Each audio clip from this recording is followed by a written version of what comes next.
Magandang araw po mga kababayan, lalong-lalo sa mga mahal OFW.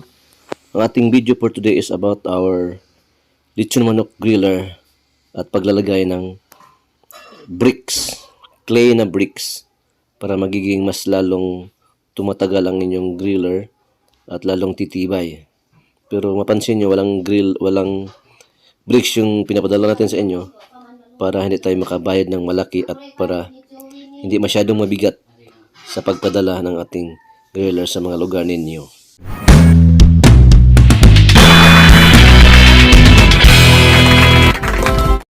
Sa mga interested magiging partners, i-text or i-message nyo ako dyan sa aking number na nasa screen.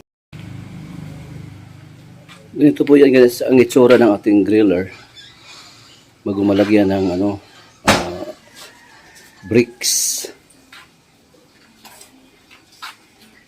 Ayan so ito ang kapal to 1.2 mm kapal yan. So yung iba pwede na rin gamitin, so but ina-advise ko na lalagyan nyo ng bricks. So ito kasi ang height nito ay 9 inches. So dagdagan natin ng flooring natin mga 1 inch or 1.5 to 2 inches. So magiging 7 na lang yan. Galing ng mula dito sa tungtungan ng tuhugan hanggang doon. Sa ngayon 9 inches pa yan. Paglalagyan natin ng bricks yan, magiging magiging 7 inches or 7.5 something. So kasi yung bricks naman ay hindi naman perfect yan. So mga at least 1.5 inch to 2 inches yung kapal. So tingnan nyo naman yung itsura pag walang bricks. Sayang din ito pag di natin lalagyan, madaling So ibig sabihin kahit makapal yan, pag laging nainitan, so talagang madaling kakalawangin or daling masisira or mabulok. So to make it stronger and then to last it longer, lalagyan natin ng somewhere here na bricks or concrete. So kung walang bricks sa inyong area, pwede nyan lagyan nyo dito ng concrete. So magmasa lang kayo ng patuyo na masa katulad ng hollow blocks, tapos ilagay nyo dito. At least may 1 inch na kasi 1 ito at least may 1 inch na harang sa metal. Palibot yan, palibot. Then hanggang sa flooring din, lalagyan dyan at least minimum of 1 inch. So talagang tatagal yan. Maganda yung bricks sana kasi madaling ikabit. Pero pag wala kayong bricks sa mga area nyo, gagamitan nyo ng concrete. Yung pagmasa ng concrete, lang yun, yung sand and cement. Yung tuyong-tuyo, hindi naman tuyong-tuyo, yung madaling ipatayo dito.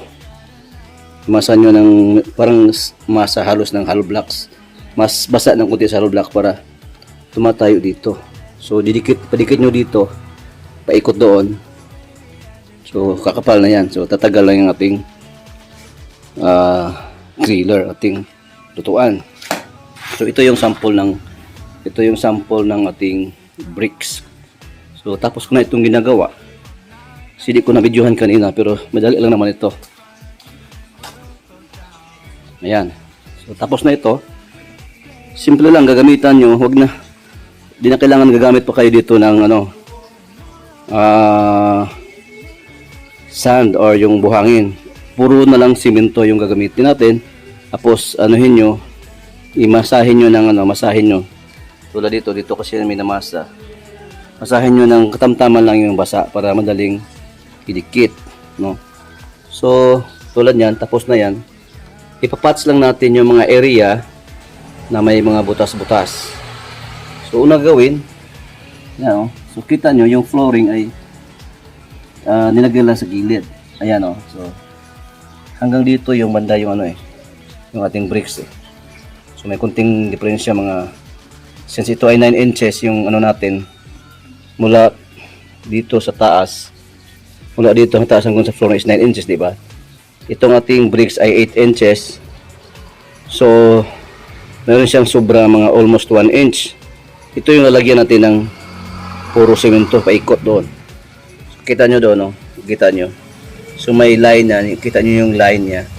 Yung line niya ay mahigit 1 inch yan. So, yung unang gagawin nyo, ipatayo mo doon sa gilid, mga gilid. Tapos, patayo nyo yung bricks. Tapos, lalagyan nyo ng flooring. Diba? I-file up nyo lang yung flooring. Dikit-dikit. So, parang parang in-screen na lang natin yung bricks para nakatayo siya. So, pwede na ilagyan nyo dito ng harang, dito banda. Lagyan nyo ng kahoy, tukuran nyo, side by side. Kasi pagbasa pa yung simento, hindi naman yan titigas agad.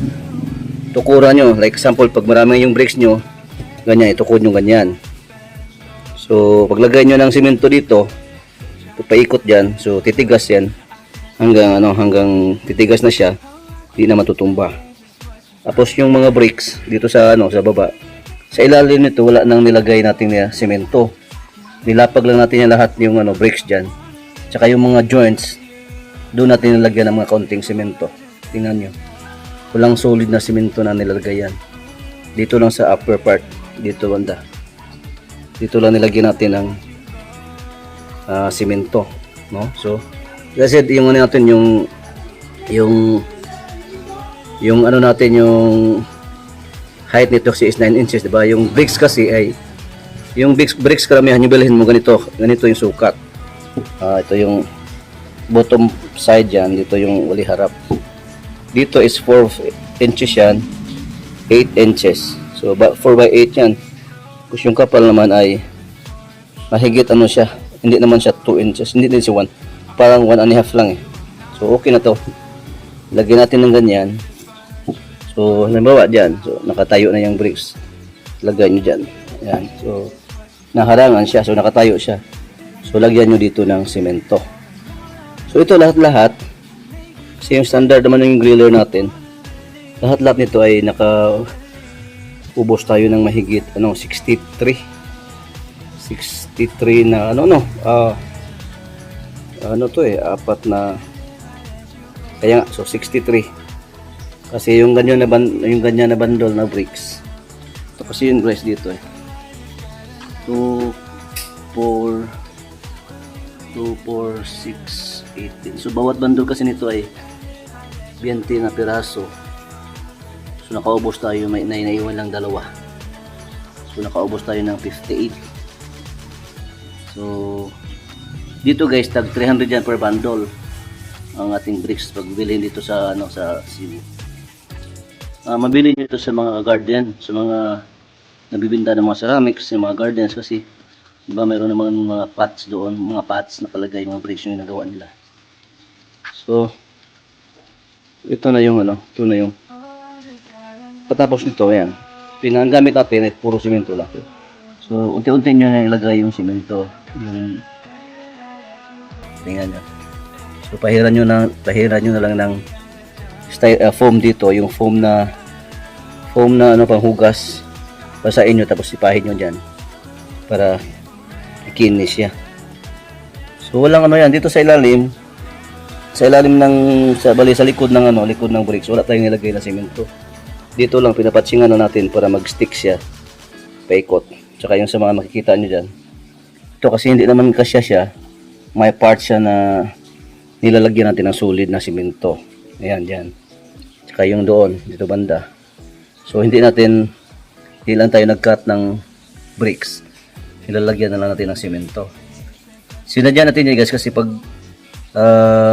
halimbawa lilipat kayo or bubuhatin nyo dalhin sa ibang lugar, pwede natin tanggalin nyo ito para hindi mahirap buhatin dahil napakabigat nitong bricks. So pag buhat nyo, talagang mabigat pag mayroong bricks. So kung talagang sinasadya natin na hindi natin susulid yan, kasi pero di kayo mahirapan magbuhat. And then manggaling dito sa amin, dito sa Cebu, talagang hindi natin yan nilagyan ng bricks kasi lalong mamahal ang babayaran natin sa barko, kasi yung barko naman sinusukat nila. And then pag mabigat din yung yung karga, meron din silang competition. Kung masyadong mabigat, saan ang yung whichever is higher, so doon yung babayaran mo.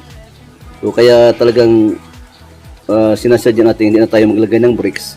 Kayo na lang maghanap anyway. Pag walang bricks, pwede na lang kayo maggagawa ng concrete yung lagay nyo. And then ang pinaka main purpose natin yung pag deliver or pag karga natin padala sa inyo na kaya ng 2 tao magbuhat. Kasi pag ito may griller, may bricks na, di na ito kaya ng 2 tao, 3. Dapat ito 4 talaga, 4, 5. So ito, nilagyan natin ito kasi dito lang ito sa Cebu. Tapos dadalhin na natin to sa isang partner natin doon sa Cebu South. So nire-request niya na palagyan niya ng bricks. Pero magdala din siya ng maraming tao pag kuha niya nito. Sobra siguro 5-6 na tao dalhin niya dito para ikarga niya dito pag uwi sa kanila.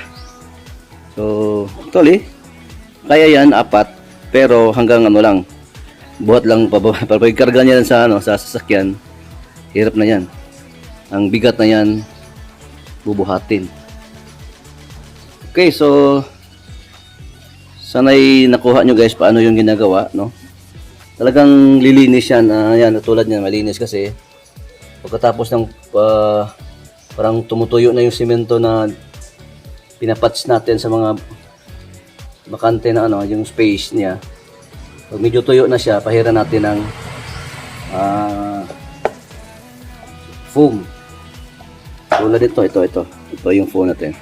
Ito yung pahid natin, ipahid ng ganyan. Pahid natin ng ganyan, no? Ayan, so lilinis yan. Ganito na foam. Pag medyo matuyo na siya, saka nyo na itong foam, lagyan nyo ng tubig. Tapos ipahid nyo sa simento na tuyo na. Yan, tulad ngayon. Yan, malinis na. So, tuyo na yan. So, bukas, kukunin na ito ni Sir Warren. Tigas na ito. Hindi na siya mahirapan Hindi na ito matatanggal. Okay guys, so yan lang muna kung paano maglagay ng bricks. Ano yung nakuha nyo yan? Kung paano ito gagawin.